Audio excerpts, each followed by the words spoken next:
Hi, everyone, and welcome to the World's Best Connectors Game Changers podcast. We hope you are in a healthy and safe space right now. It's been a long, hard haul, but the clouds of COVID finally seem to be parting, especially regarding the severity and illness and death. As always, we send out our thanks to the first responders and others who have kept us from being so much worse. Business leaders, I always encourage you to express your gratitude to those who are working hard to provide good service. And when you see someone disrespecting the very people whose feet they should be kissing, speak up. We all have to speak up. I'm so happy today to welcome an old friend of mine. Actually, I'm old. He's not old. He was a young lad when Getting older every day. he was a young lad when I met him, but we've known each other over 20 years. Today, you will learn why Marc Garcia is one of the most energetic, progressive, and successful economic development leaders in the Valley of the Sun. So, Marc, since you've noticed, the WBC logo is a superhero, always superhero related, and a lot of our themes are. We always start out by asking our game changer for his origin story. So, where were you born, raised? Where did you go to school? Well, you set that up. I'm not sure I am a game changer. I appreciate you saying so, and it's really nice to rekindle an old relationship with you. It's been some time, but thrilled to be here. I am an Arizona native. I'm a native Phoenician. So I grew up in Phoenix, grew up in basically north central Phoenix. Went to, some of your listeners may be familiar with the high school Brophy. Went there, and then I off to college in Southern California. Went to Pitzer College, small liberal arts school that's part of what's called the Claremont Consortium, Pomona College, Pitzer, Claremont McKenna, Harvey Mudd. Had a great experience there. Majored in political science. Played varsity soccer there my 4 years. Had a fantastic experience. Not sure. I mean, I had an idea that I might play professional soccer and actually had a trial contract to go down and play in Mexico. I was also considering law school. But to my father's dismay, I said, I need to take a break, and took some time off. And I began working in Southern California for CNA Insurance, selling commercial liability insurance. And insuring commercial buildings, things of that nature. But I got married really young, Denise. I got married basically right out of college. And my wife and I figured, well, we got married young, let's have kids young. And if we're going to do that, we want to come back to Arizona, come back to Phoenix, and have family support for babysitting, her parents, my parents, that sort of thing. So my first job out of school, I was working for actually, after CNA Insurance, coming back to Phoenix, my first job was with Olston Staffing Services, head hunting firm. Had a great experience there, but shortly, within 6-7 months, I got a phone call from a third cousin, asked me if I had my degree. Yes. Do I speak Spanish? Yeah, pretty well. Well, there's this place called the Phoenix and Valley of the Sun Convention and Visitors Bureau. That's what the name was back in 1997. Later to become the Greater Phoenix Convention and Visitors Bureau, and now Visit Phoenix.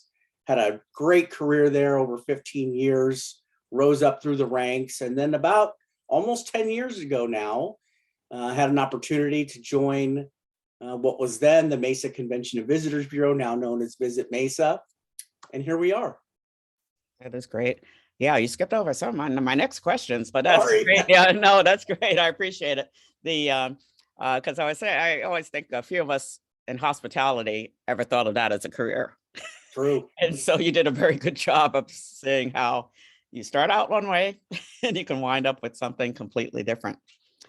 Some people might still have the old vision of Mesa, slow, quiet, retirement community. Wide streets, narrow minds. Explain to folks how Mesa has changed. It really has changed quite a bit. And that's really, because of some fantastic leadership at the city. When I came, Scott Smith was the mayor, very progressive, very forward thinking about what the new Mesa could be, and was bullish on, how we would frame Mesa to both locals and to those from the outside, whether they would be nationally or internationally.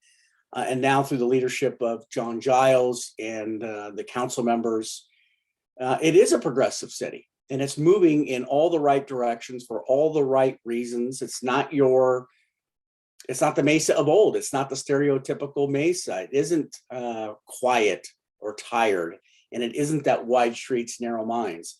In fact, believe it or not, by this summer, I am told by one of the owners of the breweries, microbreweries in Mesa, that from Center Street to Robeson Street, it's about a quarter of a mile stretch, that will have more microbreweries per quarter mile stretch than any other place in the Western United States. That's Mesa, Arizona. Who would have thunk it, right? Exactly.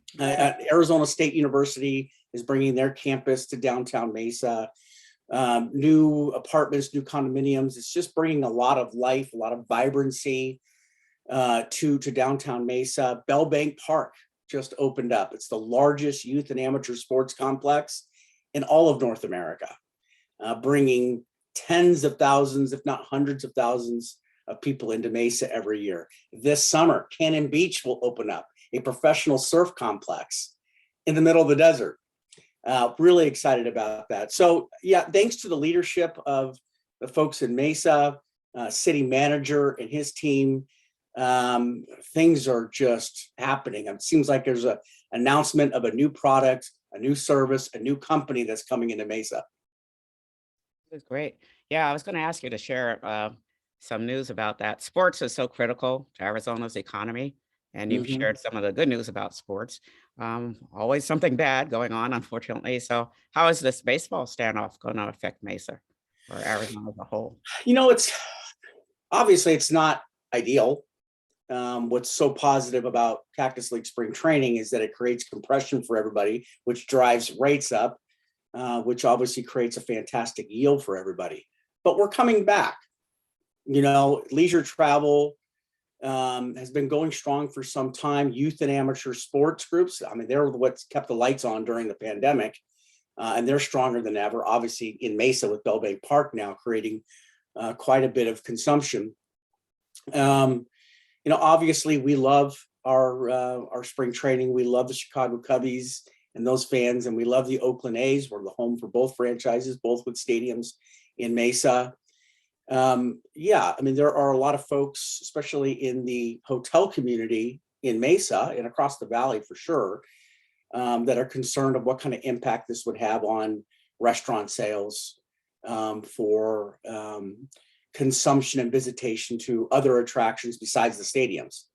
So I don't know what that figure looks like, because demand has been strong. We're actually outpacing 2019 revenue right now. And March looks pretty strong as it is, even despite not possibly having Cactus League spring training, but we certainly wish we have it. Thank you on that. I've always thought that since you got to Mesa, it's been one of the most innovative, progressive cities, not just here in Arizona, but nationally. And I used to have your folks come and give presentations at my sports marketing class at ASU as a result, and we really appreciate that. What drives your particular creativity? What inspires you to do all that? Oh boy, what inspires me and my creativity? That's a tough question to answer. I'm motivated by my colleagues, my team, and the collective passion to elevate the brand. I consider myself a thinker for sure. I do quite a bit of writing. I develop white papers, and I keep track of those thoughts, and I try to put them into a timeline, a framework for when it makes sense to do certain things as an organization, particularly from a creative standpoint. And I think that organization, that process is important to be efficient, to be effective. I suppose I think that's where it starts, is just the ideation through writing, and then fine tuning those ideas further, and then bringing the right people along into the process, right? Collaboration is so key. I can have an idea, but it's never going to become a reality unless I have my immediate team around me that supports it, that champions it, that celebrates it, wants to achieve it. and then bringing in our other stakeholders and key collaborators into that process to make it come into reality. Of course, we share that writing is a very important part of my life.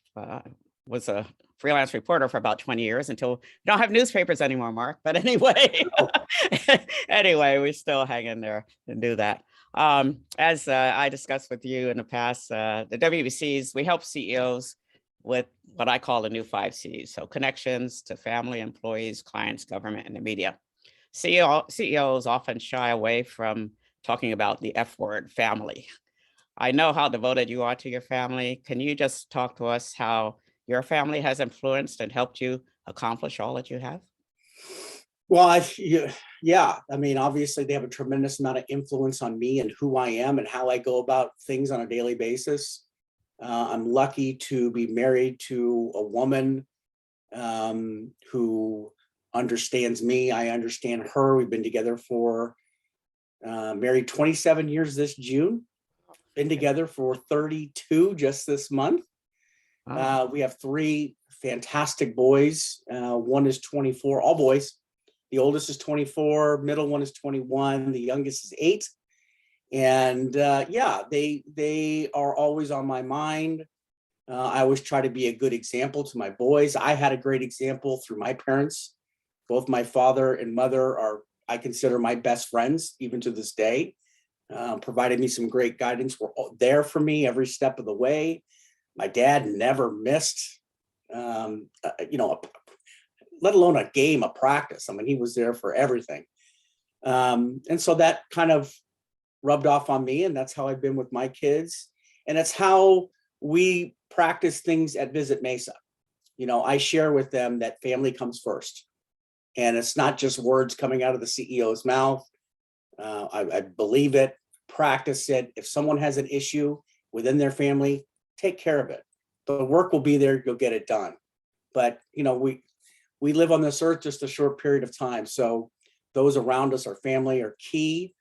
They're important to our own thought processes on a daily basis and what we bring to our work. So family indeed comes first. Great, thank you. I appreciate that. Mm-hmm. What is the one piece of advice you have for business leaders on how to succeed in a post-pandemic world? What do they have to do differently? Yeah, really, it comes down to being observant, listening. I think listening perhaps is the biggest key, especially in this post-pandemic world. I mean, it's no secret that we've all had to pivot. For us at Visit Mesa, it was, our Magna Carta, if you will, is driving people from out of market. So typically our marketing, our messaging, our communications isn't done locally.